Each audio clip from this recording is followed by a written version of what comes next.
ನಮಸ್ಕಾರ ಮನಿ9 ಕನ್ನಡದ ಎಕ್ಸ್ಪ್ಲೇನರ್ ಕಾರ್ಯಕ್ರಮಕ್ಕೆ ಸ್ವಾಗತ. ನಾನು ಮಲ್ಲನಗೌಡ ಮಾಲಿಪಾಟೀಲ್. ಬನ್ನಿ, ಇವತ್ತಿನ ಎಪಿಸೋಡ್ನಲ್ಲಿ ನಾವು ಈ ವೀಸಾ ಅರ್ಜಿ ಸಲ್ಲಿಕೆಯ ಬಗ್ಗೆ ಒಂದಷ್ಟು ತಿಳಿದುಕೊಳ್ಳುವಂತಹ ಪ್ರಯತ್ನವನ್ನು ಮಾಡೋಣ. ಸೌರಭ್ ಅವರು ದುಬೈಗೆ ಹೋಗೋದಕ್ಕೆ UAEಯ ವೀಸಾಗಾಗಿ ಈ ವೀಸಾ ಮೂಲಕ ಅರ್ಜಿಯನ್ನು ಸಲ್ಲಿಸಿದ್ದಾರೆ. ಆದರೆ ಕೆಲವು ತೊಂದರೆಗಳಿಂದಾಗಿ ಎಷ್ಟೇ ಸಲ ಪ್ರಯತ್ನ ಪಟ್ಟರೂ ಕೂಡ ಅವರ ಅರ್ಜಿ ಪೂರ್ಣ ಆಗಿಲ್ಲ. ಆಗ ಅವರ ಸ್ನೇಹಿತರೊಬ್ಬರು ಅನೇಕ ಆನ್ಲೈನ್ ವೀಸಾ ಅಪ್ಲಿಕೇಶನ್ ಪ್ಲಾಟ್ಫಾರ್ಮ್ಗಳಿವೆ, ನೀವು ಕೂಡ ವೀಸಾ ಪಡೆಯೋದಕ್ಕೆ ಅವರು ಸಹಾಯ ಮಾಡಬಹುದು ಅಂತ ಅವರಿಗೆ ತಿಳಿಸ್ತಾರೆ. ಸೌರಭ್ ಅಂತಹ ಪ್ಲಾಟ್ಫಾರ್ಮ್ ಮೂಲಕ ಅರ್ಜಿಯನ್ನು ಸಲ್ಲಿಸಿ 3 ದಿನಗಳಲ್ಲಿ ವೀಸಾವನ್ನು ಪಡಿತಾರೆ. ಹಾಗಾದರೆ ಆ ಪ್ಲಾಟ್ಫಾರ್ಮ್ಗಳು ಯಾವುವು, ಅವು ಹೇಗೆ ಕೆಲಸ ಮಾಡ್ತವೆ, ಅವುಗಳ ಅನುಕೂಲ ಮತ್ತು ಅನಾನುಕೂಲಗಳು ಏನು ಅನ್ನೋದನ್ನು ನಾವೀಗ ತಿಳಿದುಕೊಳ್ಳೋಣ. ಬನ್ನಿ. ವಿದೇಶ ಪ್ರವಾಸ ಬಹುತೇಕ ಪ್ರತಿಯೊಬ್ಬರ ಕನಸು. ಆದರೆ ಅನುಮೋದನೆಗೆ ಅರ್ಜಿ ಸಲ್ಲಿಕೆಯ ಪ್ರಕ್ರಿಯೆಗಳನ್ನೆಲ್ಲ ಮಾಡಿದರೂ ಕೂಡ ವೀಸಾ ಸಿಗುವ ಯಾವುದೇ ಖಾತ್ರಿ ಇಲ್ಲ. ಅಂತಹ ಸಂದರ್ಭಗಳಲ್ಲಿ ಆನ್ಲೈನ್ ವೀಸಾ ಅಪ್ಲಿಕೇಶನ್ ಪ್ಲಾಟ್ಫಾರ್ಮ್ಗಳು ವರದಾನ ಆಗಿವೆ. ಜಾಗತಿಕವಾಗಿ ಈ ವೀಸಾ ಮಾರುಕಟ್ಟೆ 2032ರ ವೇಳೆಗೆ $4 ಬಿಲಿಯನ್ ಮೌಲ್ಯವನ್ನು ತಲುಪುವ ನಿರೀಕ್ಷೆ ಇದೆ. ಇದನ್ನು ಪರಿಗಣಿಸಿದರೆ ಆನ್ಲೈನ್ ವೀಸಾ ಅಪ್ಲಿಕೇಶನ್ ಪ್ಲಾಟ್ಫಾರ್ಮ್ಗಳ ಪಾತ್ರ ಮಹತ್ವದ್ದು ಆಗಿರಲಿದೆ. ಅಟ್ಲೈಸ್, iVisa.com, ವೀಸಾ ಟು ಫ್ಲೈ ಸೇರಿದಂತೆ ಹಲವು ಆನ್ಲೈನ್ ವೇದಿಕೆಗಳು ಟೂರಿಸ್ಟ್ ವೀಸಾ ಸುಲಭವಾಗಿ ಪಡೆಯುವ ಹಾಗೆ ಇದೀಗ ಮಾಡಿವೆ. ಈ ಪ್ಲಾಟ್ಫಾರ್ಮ್ಗಳು ಗೊಂದಲ ಮತ್ತು ಸಂಕೀರ್ಣತೆಗಳನ್ನು ನಿವಾರಿಸಿ ವೀಸಾ ಅಪ್ಲಿಕೇಶನ್ನ ಪ್ರಕ್ರಿಯೆಯನ್ನು ಸರಳ ಮಾಡಿ ವಿದೇಶ ಪ್ರಯಾಣ ತಯಾರಿಗೆ ಸುಲಭ ಮಾಡಿಕೊಡ್ತವೆ.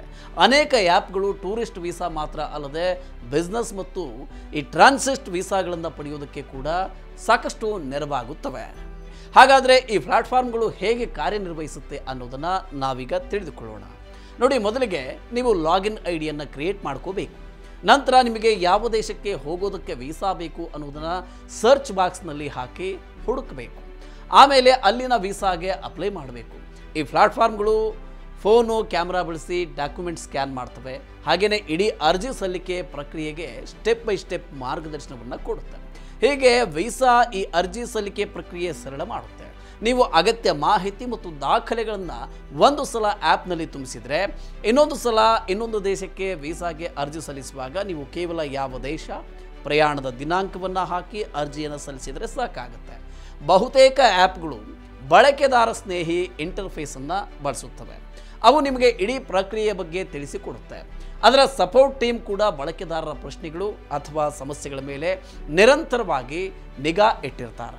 ಇನ್ನು ಈ ಪ್ಲಾಟ್ಫಾರ್ಮ್ಗಳ ಅನುಕೂಲಗಳ ಬಗ್ಗೆ ಮಾತನಾಡೋದಾದರೆ, ಇವು ಲಕ್ಷಾಂತರ ಅಂಶಗಳನ್ನು ಆಧರಿಸಿ ನಿಮಗೆ ವೀಸಾ ಯಾವಾಗ ಸಿಗುತ್ತೆ ಅಂತ ತಿಳಿಸುತ್ತೆ.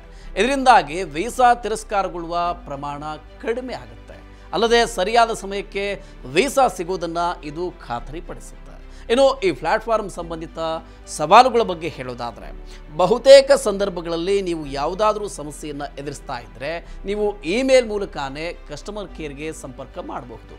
ಯಾರಿಗಾದರೂ ತುರ್ತಾಗಿ ನೆರವು ಬೇಕಾದರೆ ಈ ಪ್ರಕ್ರಿಯೆ ನಿಧಾನ ಆಗುತ್ತೆ. ಈ ಆ್ಯಪ್ಗಳು ಆನ್ ಟೈಮ್ ಸರ್ವಿಸ್ ಕೊಡೋದಾಗಿ ಹೇಳಿದರೂ ಕೂಡ ಕೆಲವೊಂದು ಸಲ ವಿಳಂಬ ಆಗುವ ಸಾಧ್ಯತೆ ಕೂಡ ಇದೆ. ಇದಲ್ಲದೆ ನಿಮ್ಮ ವೀಸಾ ಅರ್ಜಿ ತಿರಸ್ಕೃತಗೊಂಡ್ರೆ ಅವರು ಸರಿಯಾದ ಕಾರಣವನ್ನು ಕೊಡೋದಕ್ಕೆ ಸಾಧ್ಯ ಆಗದೆ ಹೋಗಬಹುದು. ಸಂಬಂಧಪಟ್ಟ ಪ್ರಾಧಿಕಾರಗಳನ್ನು ಸಂಪರ್ಕಿಸಿ ಅಂತ ನಿಮಗೆ ತಿಳಿಸಬಹುದು. ನೇರ ವೀಸಾ ಅರ್ಜಿ ಶುಲ್ಕಕ್ಕಿಂತ ಈ ಪ್ಲಾಟ್ಫಾರ್ಮ್ಗಳ ಮೂಲಕ ಅರ್ಜಿ ಸಲ್ಲಿಕೆ ಸ್ವಲ್ಪ ದುಬಾರಿ ಆಗಬಹುದು.